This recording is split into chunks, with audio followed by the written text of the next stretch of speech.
Hello guys, welcome to knowledge harvester channel. நாம் இந்த வீடியோவில் என்ன பார்க்க போகிறோம் அப்படின்னா டெக் நியூஸ் பற்றி தான் பார்க்க போகிறோம். அது என்ன நியூஸ் அப்படின்னு பார்த்தோம்னா, Apple discontinuing Apple Pay Later ahead of new features launching in this fall. அதாவது ஆப்பிள் வந்து லாஸ்ட்டாக WWDC 2022 ஒரு ஃபியூச்சர் அனௌன்ஸ்மெண்ட் பண்ணாங்க. அதாவது ஆப்பிள் பே லேட்டர் அப்படின்னு. ஸோ இந்த ஃபியூச்சர் என்ன அப்படின்னு பார்த்தோம்னா, நம்ம வந்து ஆப்பிள் பே லேட்டர் மூலமாக நம்மளோட ஆப்பிள் வேலெட் இருக்குது பார்த்தீங்களா, அது மூலமாக நம்ம வந்து லோன்ஸ் வாங்கிக்கலாம். லோன்ஸ் எவ்வளோ அப்படின்னு பார்த்தோம்னா $50 $1,000 வரையும் வாங்கிக்கலாம். அதை வந்து 6 மந்த்துக்கு வந்து நம்ம வந்து பிரிச்சுக்கலாம். 4 ஈக்குவல் பேமெண்ட்ஸாக பிரிச்சுட்டு அந்த 6 மந்த் இல்லை 6 வீக்ஸ்க்குள்ளே நீங்கள் வந்து ரீபே பண்ணணும். இதுக்கு வந்து ஃபீஸோ இல்லை இன்ட்ரெஸ்ட்டோ எதுவுமே கிடையாது. ஸோ இது வந்து யூஎஸில் வந்து மார்ச் 2023 லான்ச் பண்ணாங்க. ஸோ அதுக்கப்புறமா இப்போ வந்து திடீர்னு வந்து இதை வந்து ஸ்டாப் பண்ண போகிறதா அப்படின்னு சொல்லியிருக்காங்க. Apple has announced that it is no longer offering Apple Pay Later.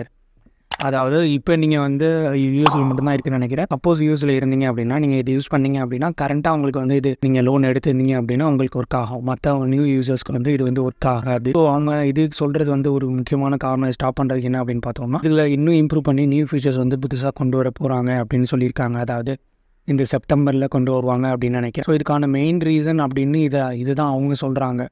Apple Pay introduces even more flexibility and choices for users when they check out online and then so அது போல் நிறைய features கொண்டு போகிறாங்க. Redeem rewards அது போலெல்லாம் நிறைய கொண்டு வரணும் அப்படின்னு சொல்லியிருக்காங்க. ஆனால் உண்மையான காரணம் இதுதானான்னு தெரியல.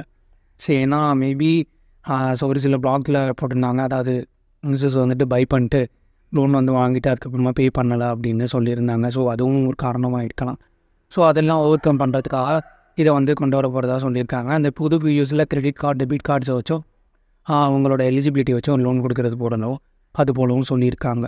ஸோ இந்த செப்டம்பரில் நம்ம பொறுத்து பார்த்தோம்னா இது எப்படி அப்டேட்டடாக கொண்டு வராங்க அப்படின்னு பார்க்கலாம். ஸோ நாம் இந்த வீடியோவில் பார்த்த இன்ஃபர்மேஷன் உங்களோட ஹெல்ப்ஃபுல்லாக இருக்குன்னு நினைக்கிறேன். நம்ம நெக்ஸ்ட் வீடியோவில் வேறு ஒரு யூஸ்ஃபுல்லான இன்ஃபர்மேஷன் பற்றி பார்ப்போம். Thanks guys for watching the video and do subscribe to channel for videos.